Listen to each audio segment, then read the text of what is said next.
person who introduced this panel. So we've got our collectors. We found that in the last couple of years, the collectors panel, when people bring in some of their really cool memorabilia, has been very popular. Obviously, this room is full, so that's awesome. So we've got our collectors. We've got Tom Mignati, Jen Hooper, Ethan Alexanian, Joe Mayo, and Andy Nichols, and they're going to show us some of the memorabilia, tell us a little bit about it. They're going to have to pass the mics back and forth because the other Corpus mic has a dead battery.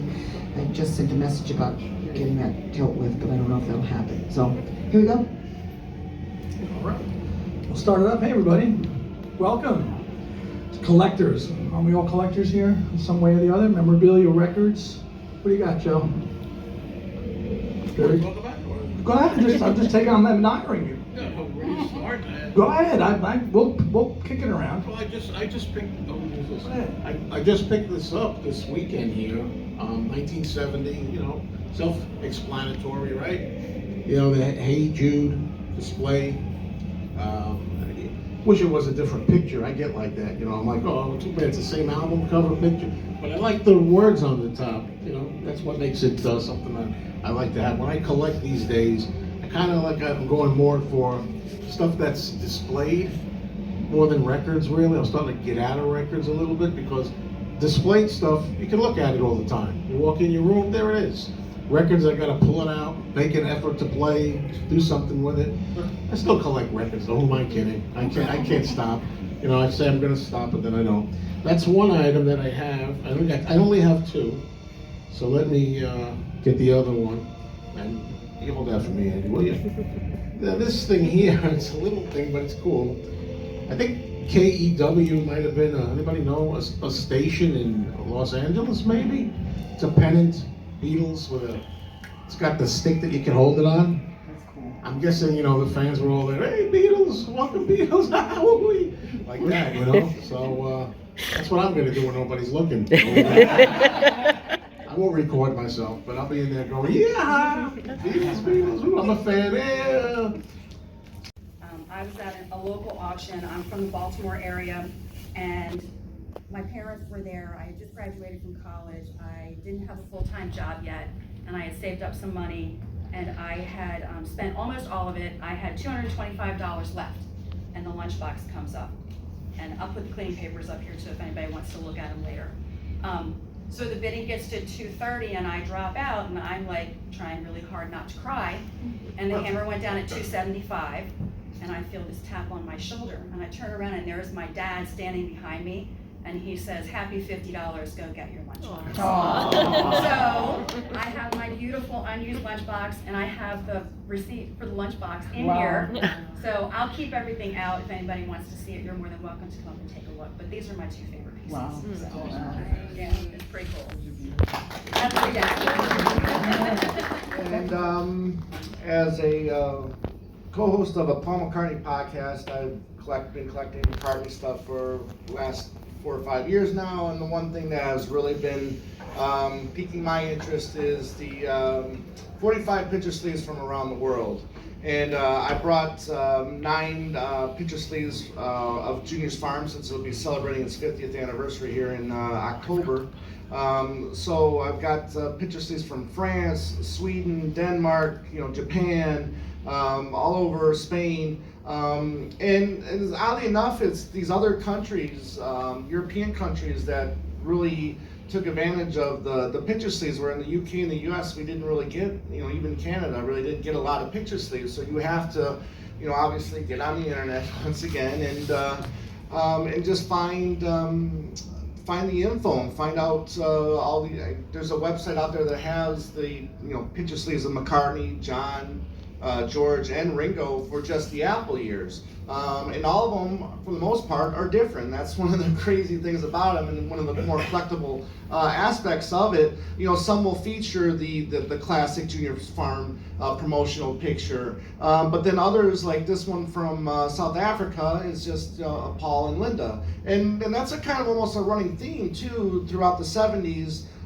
That 70s period is fascinating because almost every country is different from each other. So you were talking about price guides, okay? And this is something that will probably pertain to all of you. So I often say that my Beatles collection is worth a certain amount of money on paper. It's not worth a red cent if nobody's willing to pay me for it.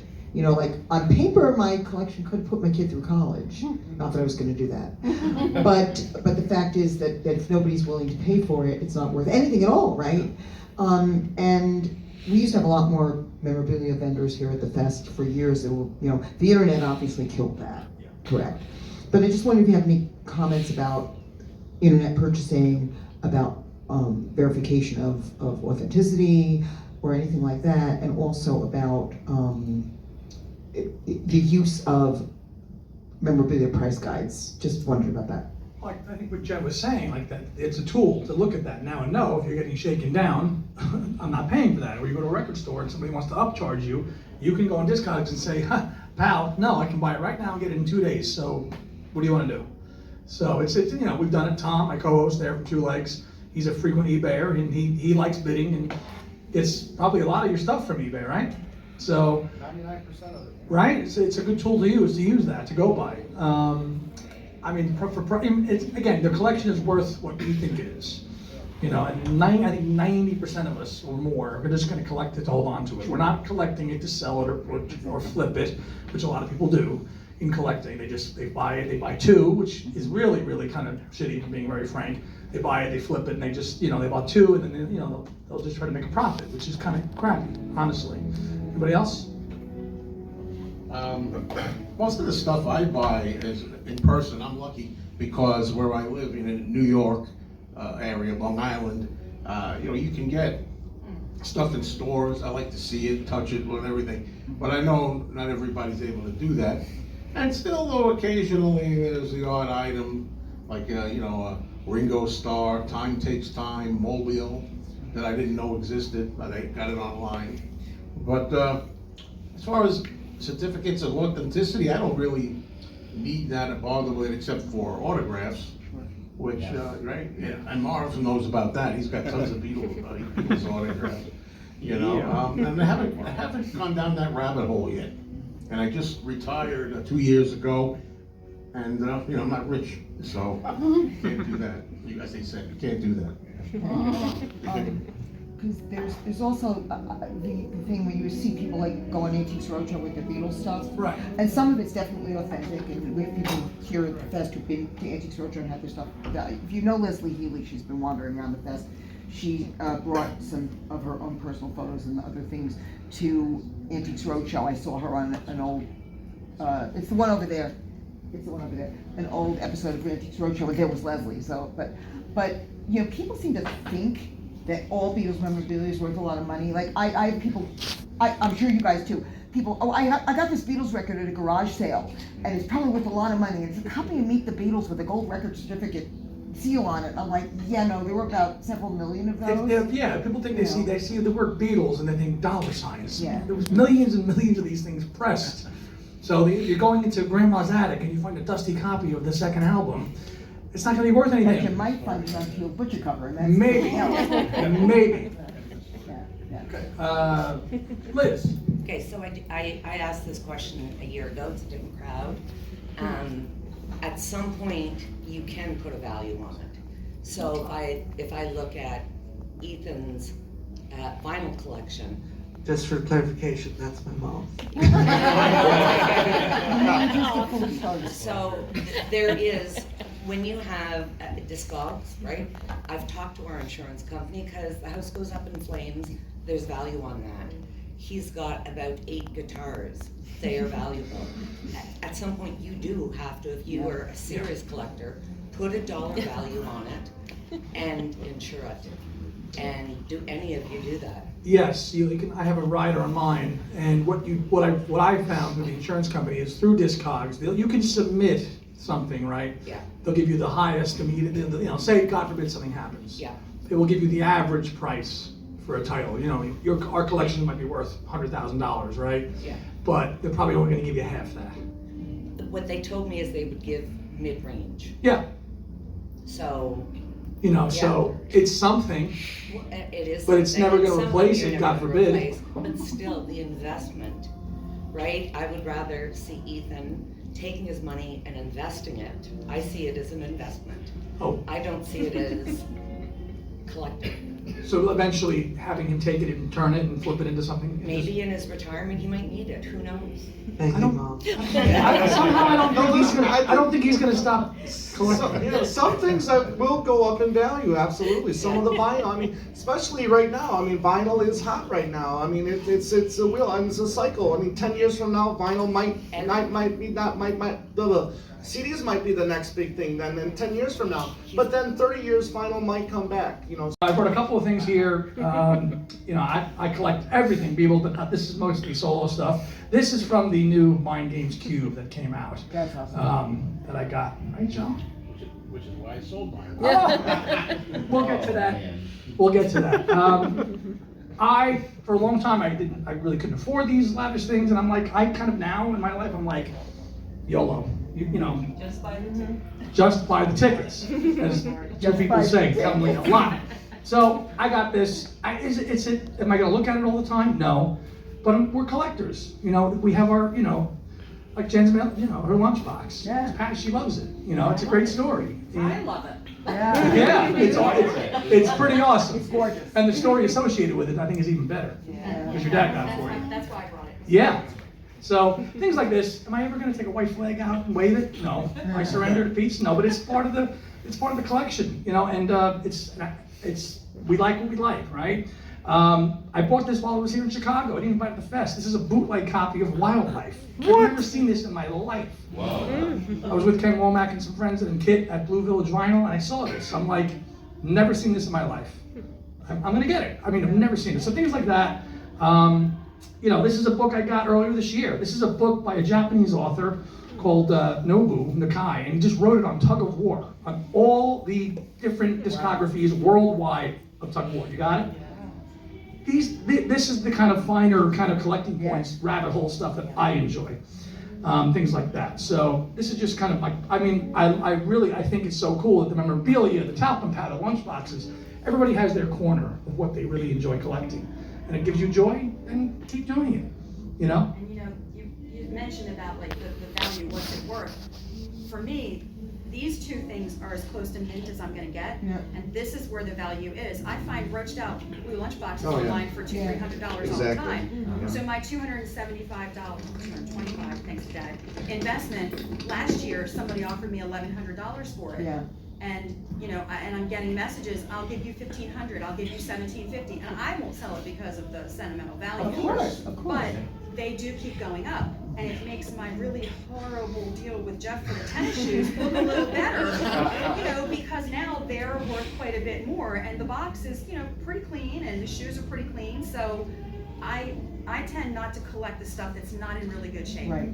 And I also make sure that I will not overpay. If I want something, last night I was bidding on the McCartney t-shirts, and Mark was chuckling at me because I'm going, okay, like, I really have to think about what I'm gonna buy. I was just thinking before, we talked about anytime a Beatles name is on something, everybody thinks, oh, it's the Beatles, it's worth a lot of money.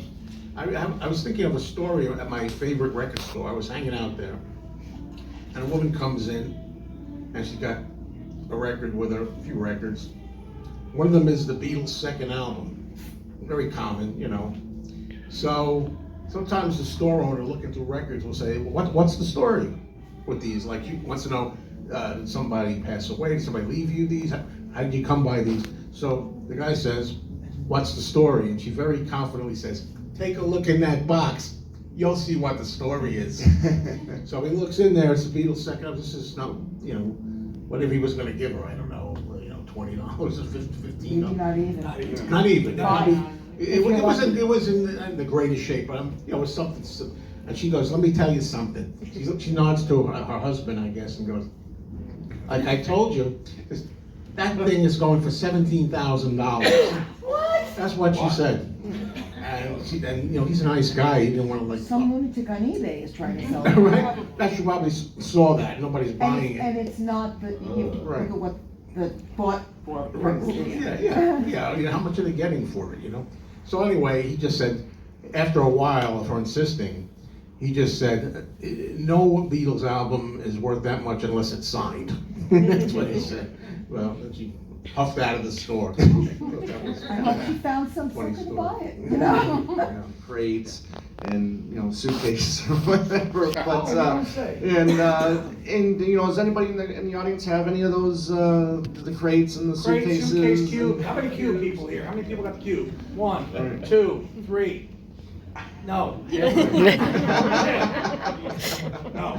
Okay. And then, I mean, how many people just collect, you know, vintage, because there's people that collect the vintage stuff and just the vintage stuff, and then there's some people that collect the more recent The recent stuff. stuff, yeah. You know, I mean, because maybe but you collect a little bit of everything, you Pretty know, much. vintage and newer stuff, and then, The memorabilia Yeah. is what I'm working on, Right. but I'm looking for vintage memorabilia, but I'm watching out. Right. I have to watch out for, you know, because.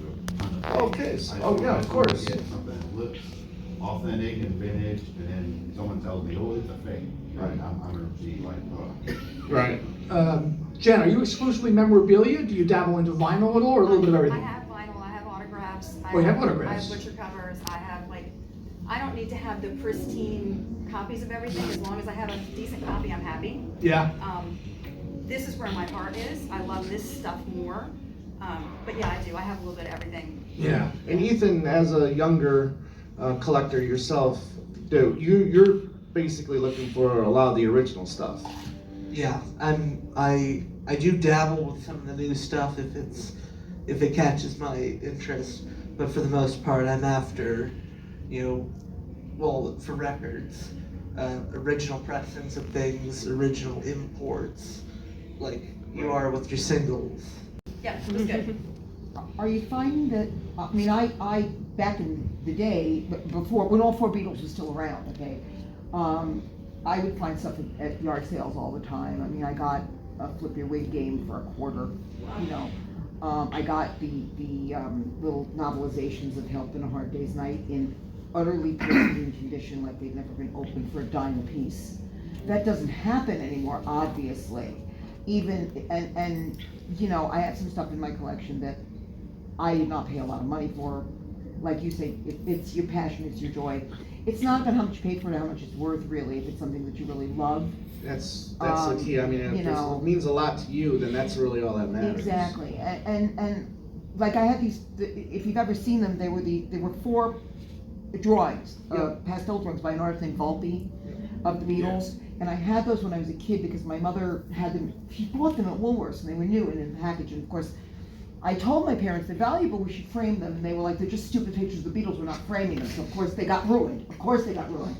And I got rid of them. And I spent years trying to replace them. And I remember telling Terry Crane, if you've ever seen Terry Crane here, he's an expert on all the NEMS marketing. And I told him I had them, and he literally went pale. He was like, and you got rid of them? I'm like, well, they weren't worth saving because they were torn and they had scotch tape on the back or whatever. I finally replaced them. I didn't need them in the box. I didn't need them in the package. I wanted to have them on my wall again, but this time I was going to frame them. And every time I looked, it's $200, $400. And yes, they are expensive. I mean, Terry literally like passed out. He's like, oh my God. And I found a guy who was selling them. They weren't in the package. They were rolled. They were in pristine condition. He sent them to me in a tube. They cost me $39. I was not going to pass up $39 for this thing when I was looking at $300. I bought them. It cost me $350 to frame them. They're hanging in my Beatles room now. Well, okay, so that's a good point then. Okay, they cost you $39 to get. What do you think was the most you would have paid for those? In pristine condition, it could have gone hundreds. Yeah. And then cost me the $300 to frame them. Right. I looked and I looked and I looked, and like Joe said, I'm not rich. You know, it's not that I won't pay for stuff like that.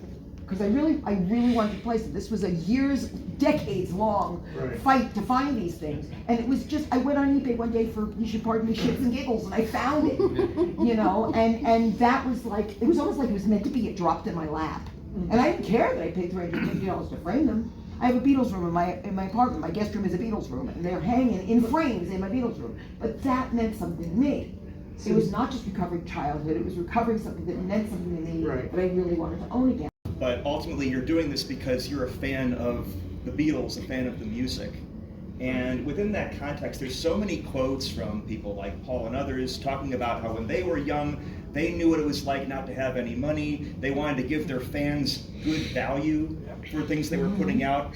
And now you're seeing things like box sets with gnomes that cost thousands of dollars. Or 18 colored cute things vinyl like records of that. McCartney. Yeah, and I wonder if any of you can comment on when you see the new items that are coming out at these prices. Has it impacted your fandom in a negative way, perhaps? No. No. You know what I did when the morning that the Cube went on sale on JohnLennon.com? I went on there, I looked at my options, I picked what I wanted, and I went on with my day. But that's just me. I see a lot of other people, upset that these box sets are costing as much as they do. That's a good point, David, because when they were younger, they didn't have much. They're out. They always wanted to give value for money. Even in the Beatles days, 14 tracks on an album, a single. They didn't want to. They wanted to be fair to the consumer in the 60s. Whereas in this country, in America, Capitol did whatever they wanted to do to maximize profit for all the albums. So your question is like over the 60 years, now we're seeing these kind of uber sets. Is it changing our opinion on collecting? I agree with my partner. No. We like what we like, we're in a position to get it, we want to get it, so we get it. They want to make a buck at the end of the day. The record company, and 9 times out of 10, the record company says, we're going to do this. And just like the recent, I read a review about the recent Synchronicity box set. The police didn't even decide to do that. The record company said we're doing that. So there's 2 people involved with this. But, like, when they started doing, like, all of the 15 covers of this comic book, the bottom dropped out of the market. Yeah. You know. You oversaturate the market, absolutely. And so when they do continue doing the 500 different colors of McCartney 3 and everybody. Right. But some of them still have value. I know. But you wonder how it's going to make. Well, again, that's the record label wanting to. Exactly. Because yes, vinyl is hot, but it's not like the 70s, 60s, and 80s where people are going. Yes, record stores do exist still, people, but people do go in them and buy records there. But it's not, with the world of streaming and the world and CDs and and stuff like that. It costs $30 for a Right. record now. Yeah, exactly. Exactly. They have to find ways to interest people into buying their product. And I think it's really nice and normal that there is a range of things that collectors can purchase. Yes. It's not as if Right. McCartney is releasing something and saying, well, this kid that his family makes this much, they're not gonna be able to afford my songs. There's just a range of items within those songs that people can Right. purchase. And that's Not a everyone's gonna great be able point. to The content is available. Right. That's a great Yes, point. yes. Not because everyone's gonna be able to afford a Right. a Rickenbacker. Cube, Yeah. or Rickenbacker, or an 80-inch single box They, set. Yeah. they Right. They can listen probably to it. will be able to get the new record, Yeah. but just in what capacity are they gonna Right. be able to Great point. collect? And that's why they're offering these options, right? With the John Lennon Cube. Because we can all agree here that the music is the most important thing. Absolutely. Yeah. Absolutely. However, the great thing is, for me, I think it's a great thing, is that they're offering these options. If you can get the big mega box if you want, or you can get the smaller box if you want, or you can just get the regular CD or vinyl if you want. People always say that, and I agree, the music is the most important thing. If they put a gun to my head and ask me, what do you want, the music or the packaging? I would do that then, but you know what, I want both. I don't have to make a choice. And a lot of times people will say, I know on my channel that I have on YouTube, they say, oh, what a cash grab, this is such a cash grab, But and. not if you want it, not if you're designed Exactly, for what I'm it. saying is, I say, look, first of all, cash grab, that's a new one of those terms that everybody uses now, because it's in vogue.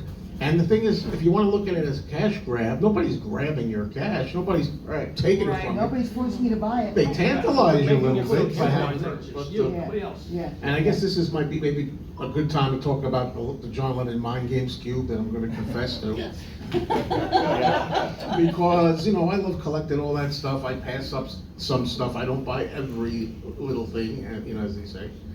But when it came to that, I was like, I really love John Lennon. He's my favorite Beatle. I'm kind of a completist just with John.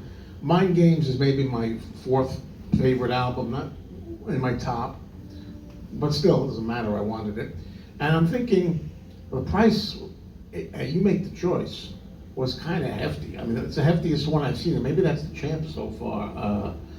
it was like, with shipping and everything from England, it's like near $1,600 for this thing, right? So, yeah, I finally ordered it.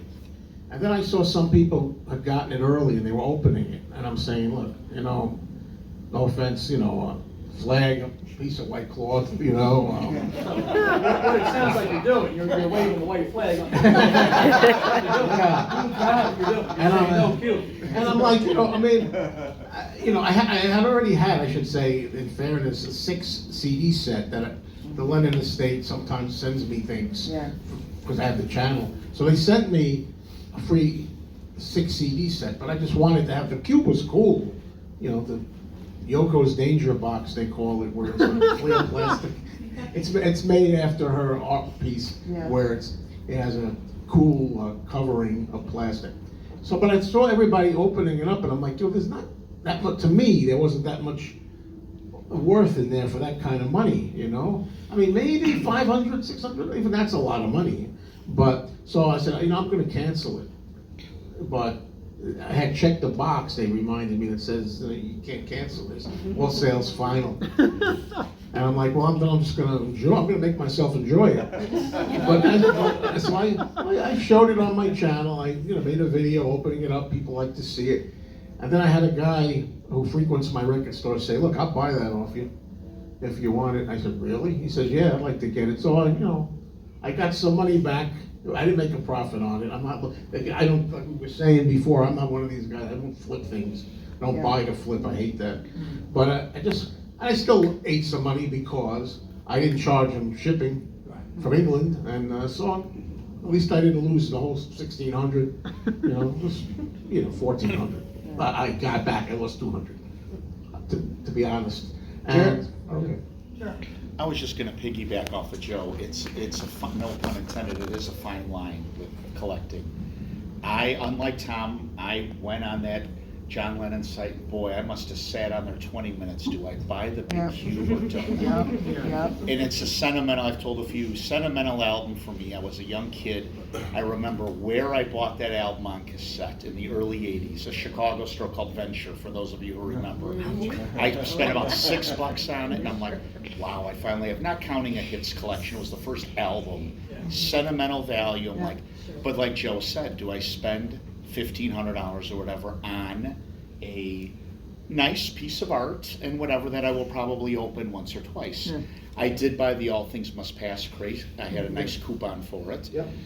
Did not buy the massive flaming pie box, because at some point it's the music is first. Then it's like, is it worth it to me to really get the massive thing? When you're releasing Ringo's late 70s, early 80s stuff, now with the half-speed master from McCartney, we're getting all of those stuff. But then, it's like they re-release the half-speed master Band on the Run. Everybody's like, well, now they're bitching that we gotta buy it again. Well, it was out of print for a while. That's why. So when you see these things come back out, it's because they're in print for a limited time. And don't forget too. Again, the record company is behind a lot of these decisions too. And just before the fest, before I left, Ringo's Old Wave and Stop and Smell the Roses kind of got reissued on that yellow CDs. Again, right? Right. I love Ringo, but old Wave once again. Right. So as much to your point, And I want off the ground. What's that? I want off the ground. Yeah, well, you're a newer collector. You want that vinyl, and I understand that. But some of us are old enough, we got it at the time. But here's a guy who wants to buy that, and he'd buy it tomorrow. But as much as you had said, how do we get Paul and Ringo to do it? It's not entirely up to them. If you asked Paul and he was here, he'd say sure, but it's not up to him. Yeah, I mean, I'm sure Ringo would love to release an anniversary edition box set of his Ringo, album. Self-titled album. However, it's not up to him, really. Do you think it's going to sell that well? Well, I don't think it would have sold well. No, I mean, it's Ringo. Unfortunately, he doesn't sell well at the moment. They're maximizing what they're doing now, and especially with McCartney now. Like the archives have gone away. They've kind of, we've talked about this pretty much all weekend. How collecting fandom, what we're doing here, is a niche area, right? So they're especially with McCartney, with the archives. They're kind of coming up with a new way to package a one-hand clapping, an underdubbed, in these kind of affordable sets. So they're trying to constantly maximize profit, still satisfy the fandom and continue to kind of put stuff out. So and make money. So, and satisfy what we want. And we'll never be satisfied because we're fans and we never are. Yeah. So, question. Hey, question, I guess for each of you, what is the most coveted item, just item that you want that you do not have as a kid? Most collectible item that you want, you don't have yet. Tom? It's the second Fireman album on vinyl called Rushes. I got it. Yes, and then there's, I know I'm selling all that stuff lately. yeah, and then there's also, when All the Best came out, there was a promotional set of 45s that radio stations got, and it came in a nice little box. That's something that I would like to eventually get my hands on as well. For me, it's the record player. It's always been the record player. And it's because of the music, because I can play the music that I love on the record player. And I also would like to have a full set of autographs, but I'm not gonna drop that kind of money, especially when there's only about 2 certificates of authenticity that I would trust. Yeah. So, I think my white whale these days is there's bootleg vinyl from the late 80s from a company called Sapcore, and it's called Rabbi Saul, and I have a copy of that. I have been looking for that for over a decade. Hint, hint, mom, wherever you are. She left. There was a whole series of names from the National Lampoon magazine. Yeah. She bought Jack. Joe? I know more of it, I think is gonna say I have this, but I'm looking for the Beatles and Frank Ifield on stage album, but the one with the cover with the portrait, with the collarless suits. And a real one. I don't want a counterfeit one. Although at this point I'll settle for a counterfeit one. And those are stupid expensive whenever one comes up. And one other thing is the display. I don't know what they call it, but when the Beatles first came around, they had them in the collarless suits. It's like this box where the heads move like this. Motion display. I would love to have that. And about 998 other things. 2 things come to mind instantly, and sometimes you see them here at Fest, and that's just the butcher cover. Any state. 3rd state, Peeled state, I would love to have one of them. Anybody have one of them in this room? At all? First state? Marv? What was original first state? I'd love to have a first state, but I have 4 to 5 second states. Wow. One I peeled myself because it was in not so good condition, and the woman wrote her name on the front cover. I started to peel that one off after I got more, and I ended up getting the second state mono for, ready? Go. $4. Wow. Regular cover. Who else has butchers? I will give you $6. What state is yours? Come on, I am very fortunate because my aunt was at the correct age at that time. First, let me preface this with, she was given the opportunity to see the Beatles in Cincinnati, and she turned it down to see Paul Anka. Oh, God. But she gave me, because she bought it, it's been opened because she did play it. An original uncovered. Right. Oh, man. That's fantastic. Oh, wow. I hope it's in a safety deposit box. Actually, no, it's not, because I'm trying to figure out how to get insurance on all this stuff.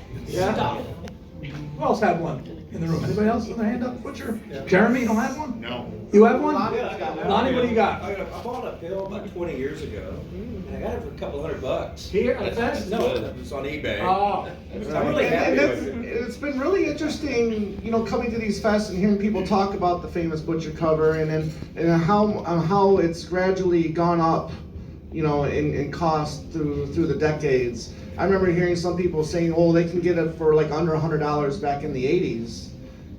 Butcher covers. Yeah. And then now, people are asking for. Well, Rockaway Records is a vendor here, a longtime Fest vendor, and it's like $25,000 or something. You know, I think that, you know, it's crazy I amounts of do have money. to say, I got a gift here at the fest from Tom, Mr. Beatles Pro, wherever he is. He gave me a butcher cover, framed, it's peeled one. Wow. And, cause I never had one, I had a second state, but I never got one peeled. These days I like the second state better. I don't know what it is, I like seeing Ringo's vest under there, black, and I'm like, what is hidden treasure under there, look at that, I know you're there. I kinda like that. Chuck?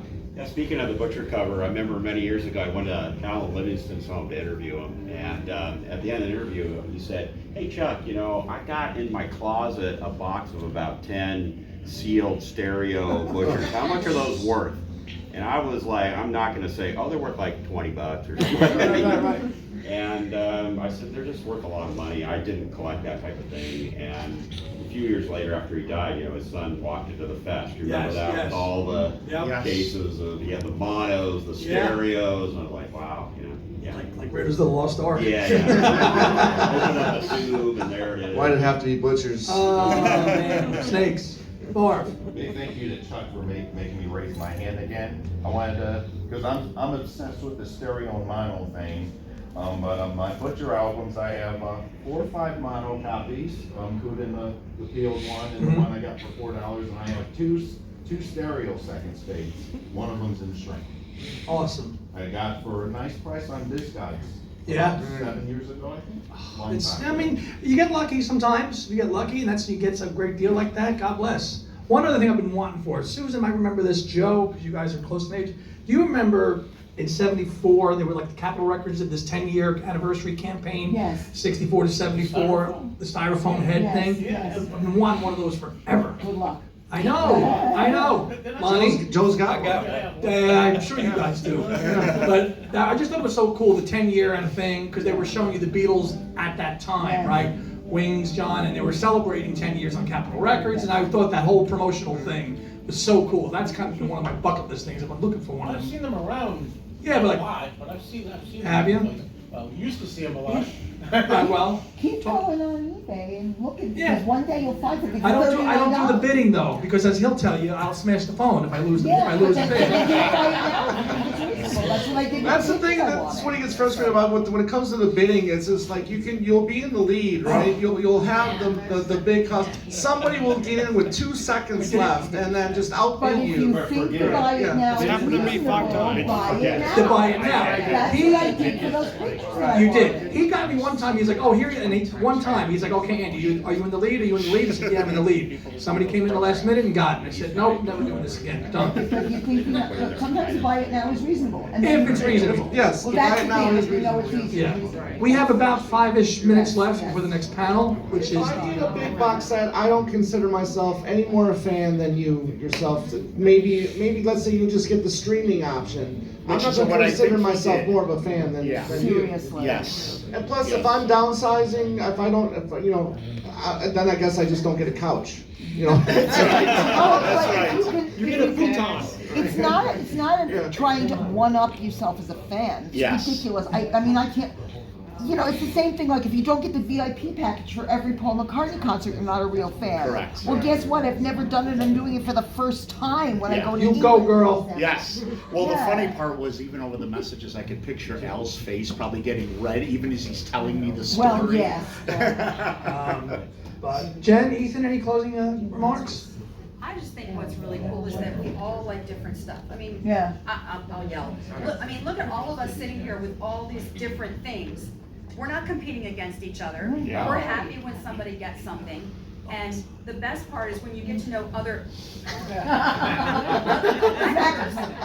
and the high-end things, I won't buy it unless I can see it in person. Yeah. I'm not gonna buy a $3,000, well, I'm not gonna buy a $3,000 piece, but to buy it off eBay, no.